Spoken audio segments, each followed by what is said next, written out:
Good morning to you. On the eve of what is being irresponsibly dubbed as Super Saturday, I felt absolutely compelled to do this broadcast because it's just completely irresponsible, really. So for those of you that are new here, welcome to WatMed Media. I'm Dr Kishan Rees, and in this channel and in this series of videos, we're essentially debunking myths as far as possible, fighting pseudoscience, and trying to provide you, members of the public, with clear, reasoned health advice so that you can navigate your way through what is an incredibly difficult and scary time for all of us. So I'm going to be looking down a little bit, so excuse me for that. Like I said, I needed to get this out here quickly, so it was just in the middle of my walk, which again I stopped to stop my watch, which is annoying. But I will just crack on and kind of suffer the change in pace in terms of my walking. So I'm looking down at this article from the BBC that came out this morning.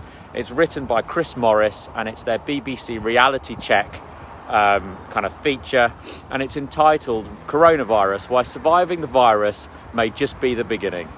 So the first thing Simon Farrell can remember after being woken from a medically induced coma is trying to tear off his oxygen mask.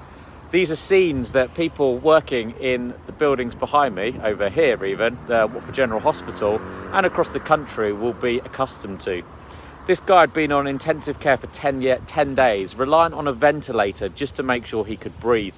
He kept on trying to pull off the mask, as the nurse recalled, and he was wanting to he was in such a delirious state as a result of the physiological demands that COVID-19 put on his body that he was actively fighting against a life essential supply of oxygen.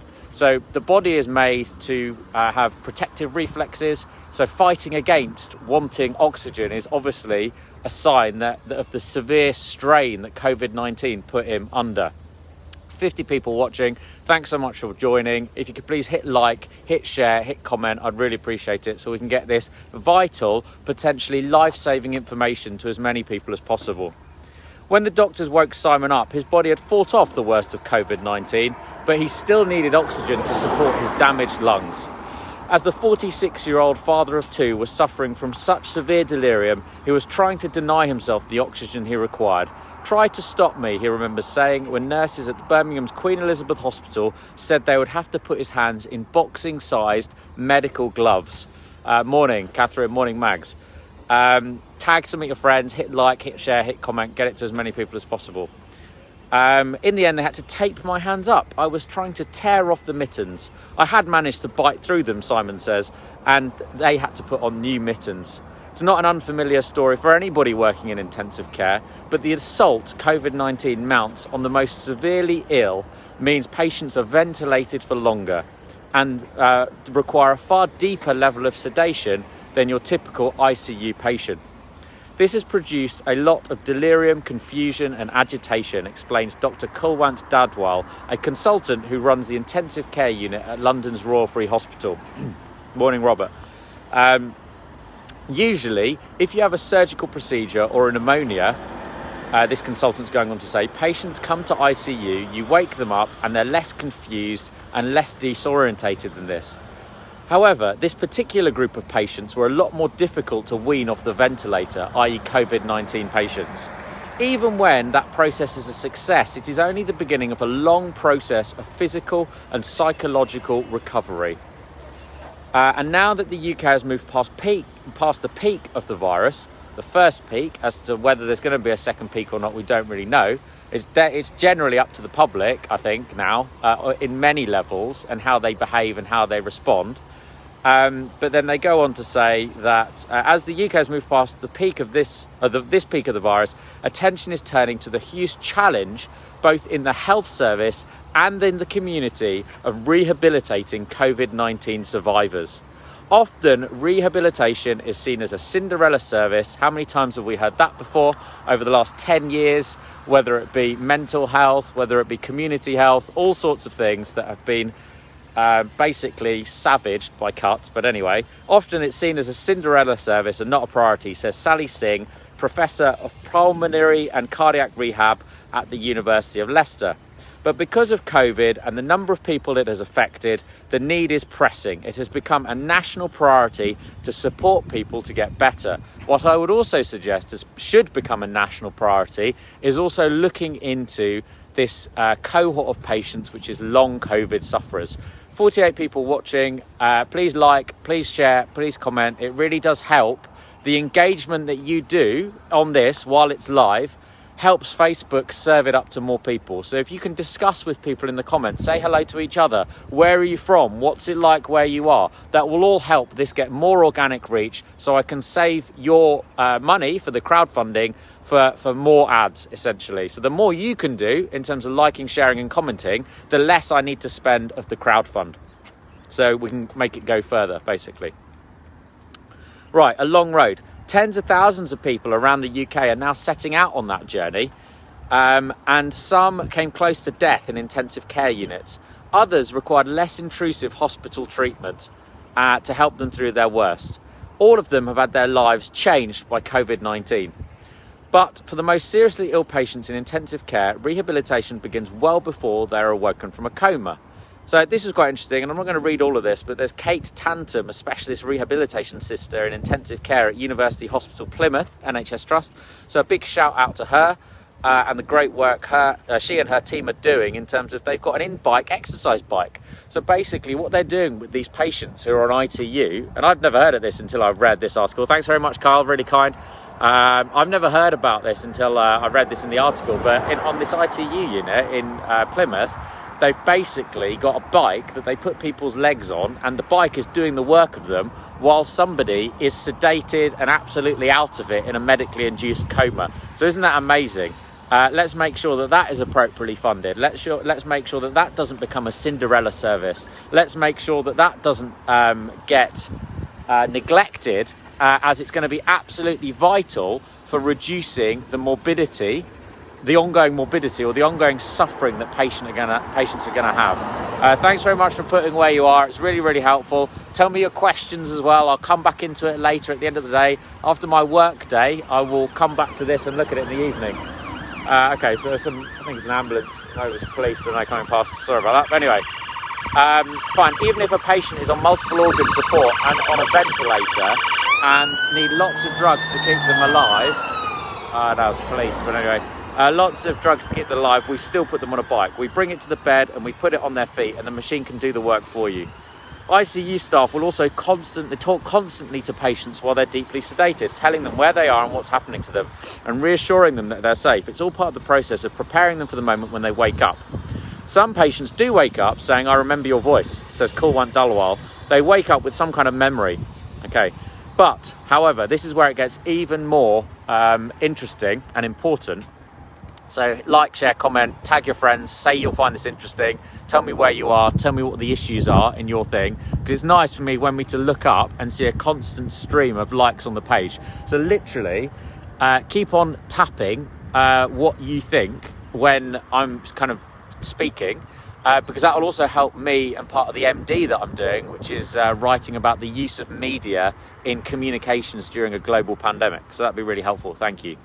Anyway, so the process with COVID-19 has proved even more delicate and difficult than normal, partly because many patients were on mechanical ventilators for extraordinarily long periods of time.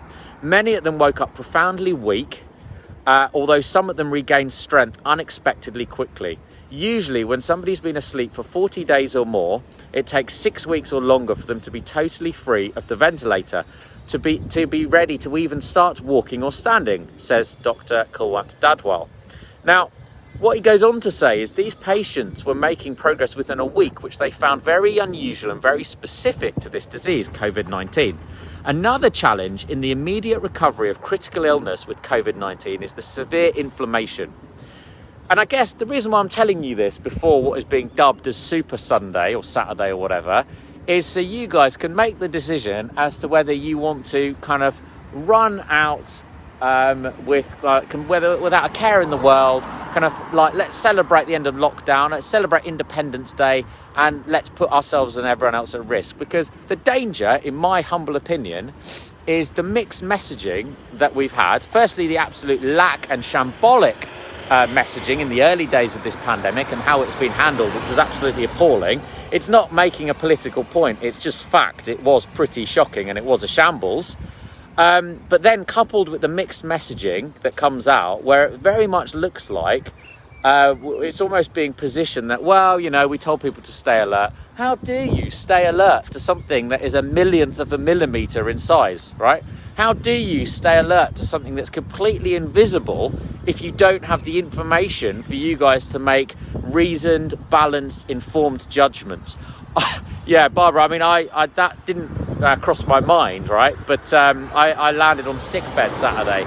But yes, it's a very good point. So how do you stay alert, stay vigilant, whatever the rhetoric is that they want to use, to an unknown enemy, which is a virus that is a millionth, or is measured in millionths of a millimetre, right? So it's absolutely tiny, it's invisible, you can't see it.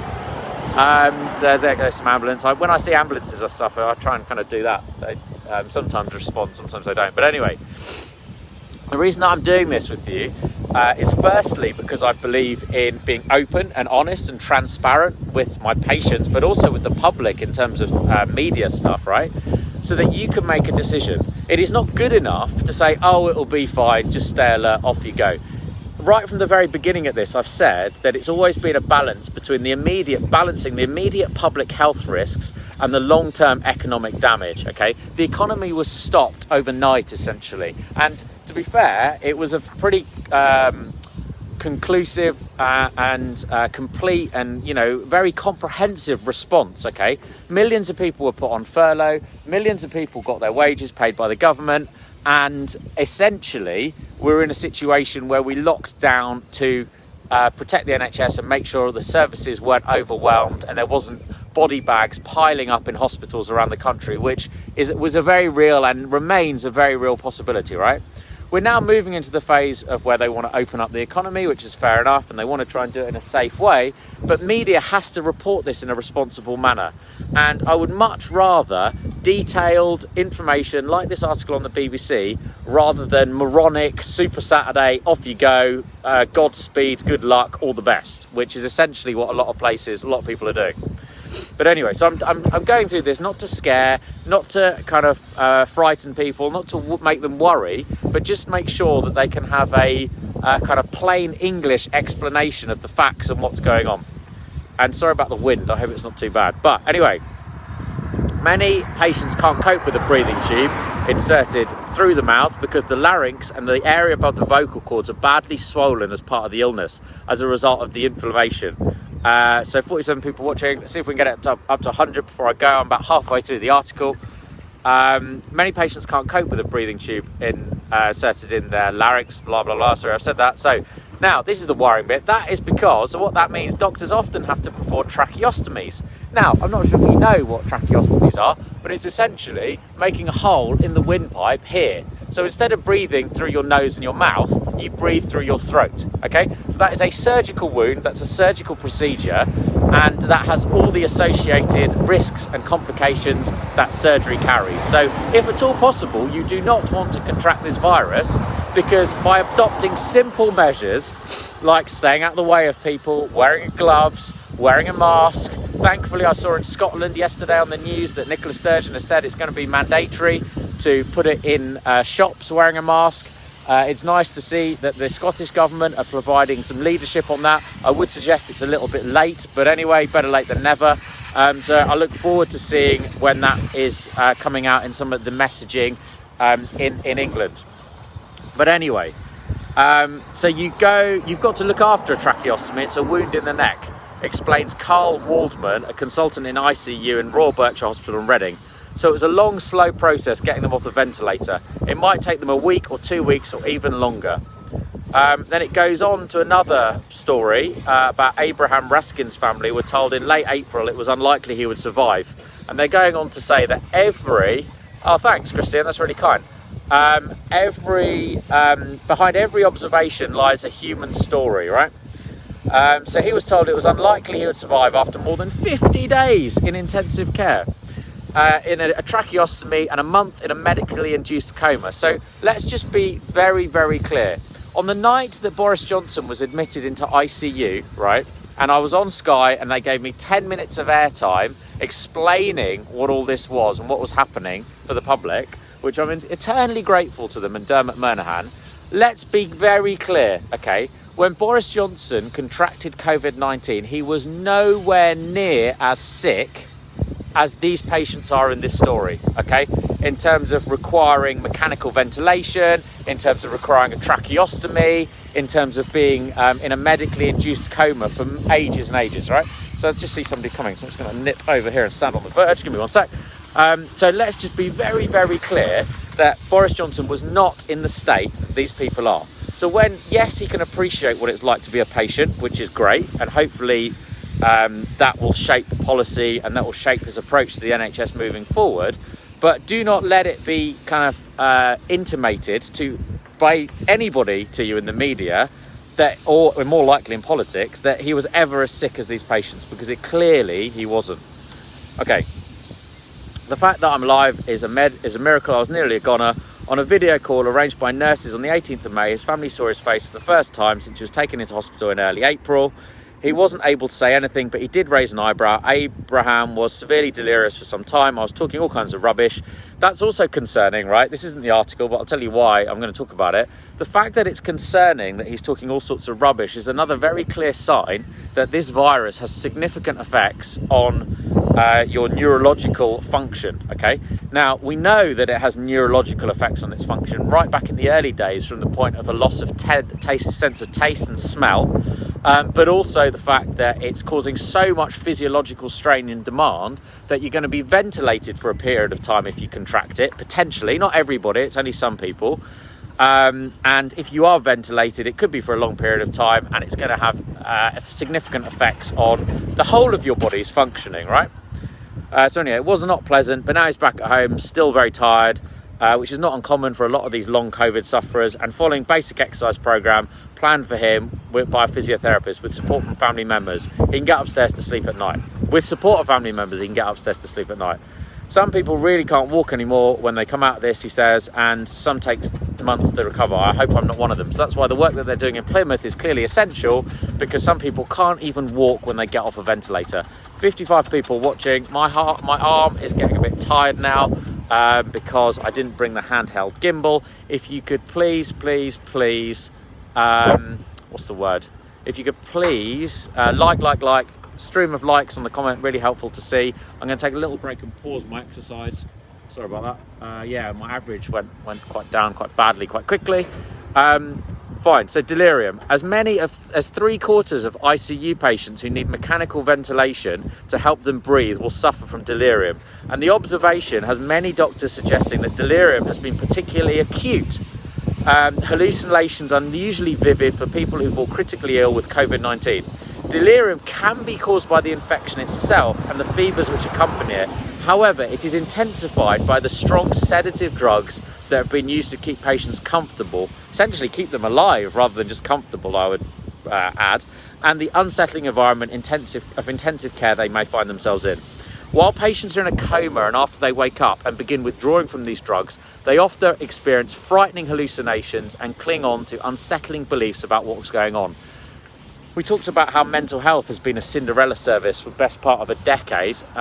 So we've talked about that. Oh, here comes an ambulance. Maybe not. No, I need it doesn't matter. Sometimes they respond, sometimes they don't. But we should all be doing this. Forget about a clap. That's all finished. Whenever you see an ambulance, I want you to kind of thank them and say these are people that are putting their lives on the line for us. So the least that we can do is recognise them, right? Now, I don't know whether this article goes on to say this bit, right? Where about delirium and stuff, but when they're talking about the severe hallucinations, what I was going to say before the ambulance came is about a Cinderella service, right? We need to be really, really mindful of the fact that these severe hallucinations are going to have a significant impact on patients' long-term mental health, and it is going to be highly, highly likely, and there's already some reports of it, that these patients are going to suffer from severe post-traumatic stress disorder, okay, as a result of their COVID disease, okay? So we need to make sure we put pressure on the relevant bodies, whether it be governmental, local, whoever, that mental health services are not... yeah, I saw that, Sarah. showing us all how to circumnavigate the rules of noxious. I saw that story this morning. I didn't think it was worth giving it airtime, to be honest, because yeah, I mean, it's just a bit of a pillock thing to do, isn't it? It's not particularly constructive for me to spend loads of time talking about it, and that's why I'm going through this with you, because this is going to... Soren! Yes, mate, if I bring you on camera, do not swear.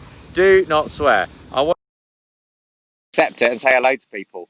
You can tell me where you are, what it's like where you are. It's saying adding. This is the first time that I've done it.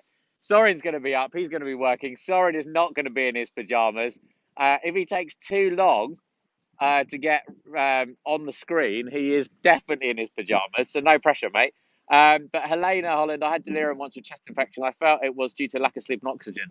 Quite possibly. And you know, well, right? Champions League connection failed. Oh, sorry, you let me down. I've had delirium, right? And I'm not going to go into it now, but I was 14 years old. Petrifying, absolutely petrifying. I can still remember it now when I got ill in India. And whilst I said I'm not going to go into it, that was actually a reaction to some anti-malarial drugs, an adult dose of anti-malarial drugs that when they give it to the forces, it's known as like sort of Suicide Tuesday or Suicide Wednesday or whatever. That's how bad some of the side effects can be. I think it's chloroquine. I can't remember which one it was, but anyway. So this delirium, these hallucinations, they're a really significant problem. They're going to have long-term effects on people's health. We need to be really mindful about it. God, that's nice. Got my arm back. It's been like, 21 minutes? That's how long I can hold my arm up. Delirium doesn't have a dreamlike quality, says Dorothy Wade, the principal health psychologist in ICU at UCL in London. Patients always say it was completely real. I was just living in this terrifying alternative reality. Doctors think that chemical imbalances prompt the brain to create its own explanation for why the body can't move and the patient can't speak. Often people think they've been kidnapped or tortured or think they're in a prison cell about to be put on trial. They tend to feel that the nurses and the doctors and staff are all in the same conspiracy, says Dorothy Wade. This is all part of a conspiracy to make money out of them by selling their organs, for instance. It means that psychologists like Dr. Wade try to step in as early as possible. It's important not to argue with delirious patients, he says, but to try instead offer reassurance about what really has been happening. Simon Farrell left hospital relatively quickly after being taken off a ventilator, but he still records the vivid nature of the delirium he experienced. I can remember Elliot, my younger son, coming into the room with PPE, he says. Now that clearly wasn't right. No children were allowed in the hospital. The hospital was locked down. It didn't happen. In his head at the time, though, he believed it to be absolutely true. You just feel it's just what was happening, he says. And there was a lot worse than that. That was a simple one. Then it goes on, 56 people watching, that's great. Please like, please share, please comment. Sorry, and put your pyjamas on. Take your pyjamas off, but then very quickly put proper clothes on so I can try and bring you on camera. Stream of likes would be really helpful. More comments in terms of what we're talking about. We're almost at the end of this, you'll be pleased to hear. Obviously there's a big family challenge for people carers, family, friends, dealing with people that succumb to this vicious disease. And it's going to be upsetting for all of them. There's also long-term problems. Patients can still be delirious weeks after waking up. It's the key... Oh yeah, here we go. Good. So they say it's the key link to post-traumatic stress, anxiety and depression. So it's going to have a significant knock-on mental health impact. Roughly 1 in 5 people who pass through ICU in normal times go on to exhibit symptoms of PTSD, and the signs are that with COVID numbers, the number of patients are going to be considerably higher. The same goes for more general anxiety and depression after leaving hospital. The extreme circumstances, yeah, sure, Christina, it's, I'll tell you again in a minute, hold on, let me just finish and I'll tell you at the end when I finish. And also when I update the post, I'll put the link in it. The same goes for more general anxiety and depression after leaving hospital.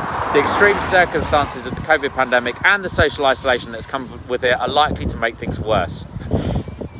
The lack of reassuring family presence, for example, continues to pose additional problems after patients are released from acute hospital wards into care homes and rehabilitation units. Hospitals have invested in iPads to facilitate contact, and family liaison teams make sure that video calls take place every day, but it's not quite the same.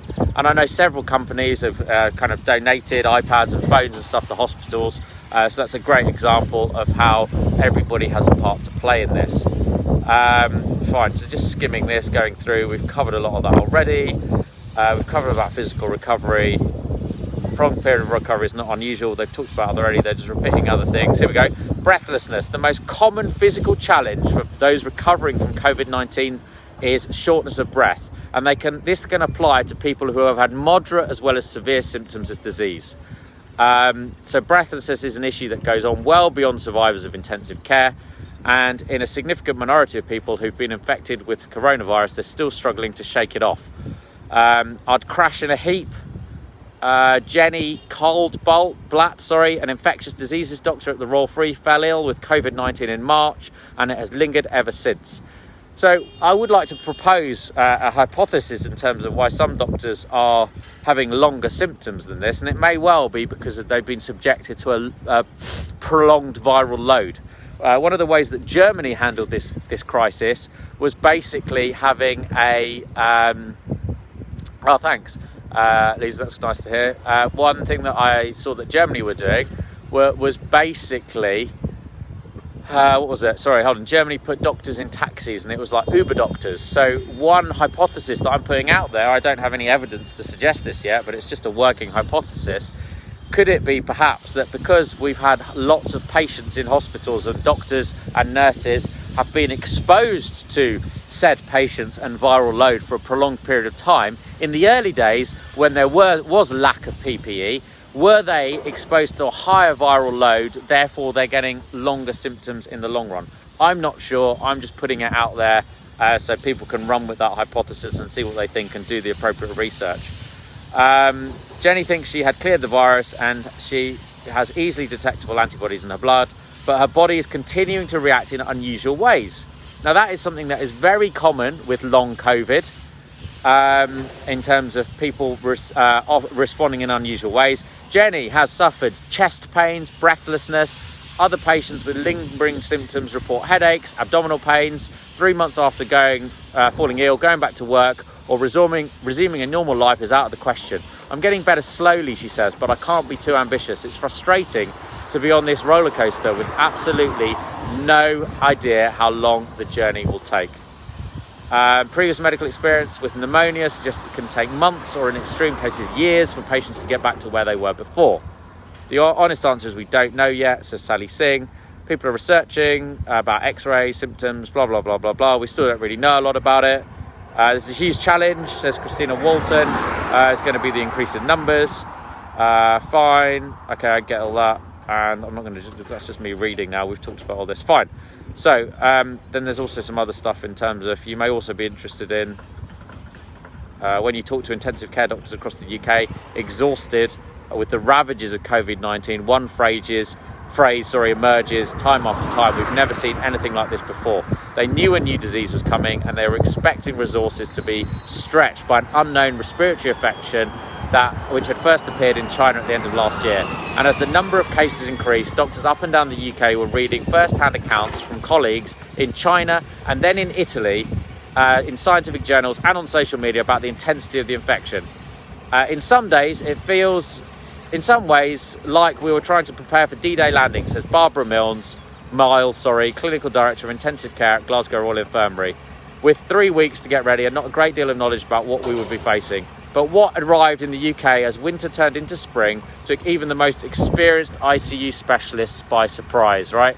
And, I've read testimony from doctors in America who are saying that this is like hell, this is like an apocalypse is coming, and do not by any means underestimate this virus. By cancelling the press conferences, by trying to get a political narrative out that it's spend, let's get everything back to normal, the danger is people are not going to use their common sense as they were urged to by the Prime Minister. They're not going to take it seriously. They're going to find it difficult to remain alert and vigilant to something that is a millionth of a millimetre in size. And the danger is more people are going to suffer. So what I would really like you to do is, firstly, I'd like to thank you for spending half an hour of your morning with me. The 63 people that are watching, I really appreciate it. To give you an update on what we're doing, that was a BBC article from BBC Reality Check. I will update this post later with the link so you can get to it. But if you Google BBC News, it's one of their top featured stories this morning. And the other thing that I'd just say to you, for those of you that are new, for those of you who haven't watched this before, I set up WatMed Media 2015. We've been doing this for a few years. I'm the front of it, but there's a team of doctors, nurses, healthcare professionals, volunteers working tirelessly behind the scenes to help get content to you that matters, right? This is all kit that I've got in terms of phone, data plans, earpods, blah, blah, blah, blah, blah. So the crowdfunding is not for any of that. It's not for my time. I'm a doctor. I'm working about this anyway. I want to put this information into the public domain, and that's where I need your help. In the video, it's a case of liking, it's a case of sharing, it's a case of commenting, and it's a case of tagging your friends throughout the day saying, look at this guy, you might find it interesting. That's one way you can help in the moment. Another way that you can help, if possible, and you are able to donate anything to the crowdfund, please do. The link is in the description. And basically we've raised £1,175 out of a target of 1,500. 100% of that is going towards Facebook ads. We have reached, millions of people, 1.2 million people at its peak organically. But then as interest starts waning, we're going to have to start spending more money to get it to people and have an impact.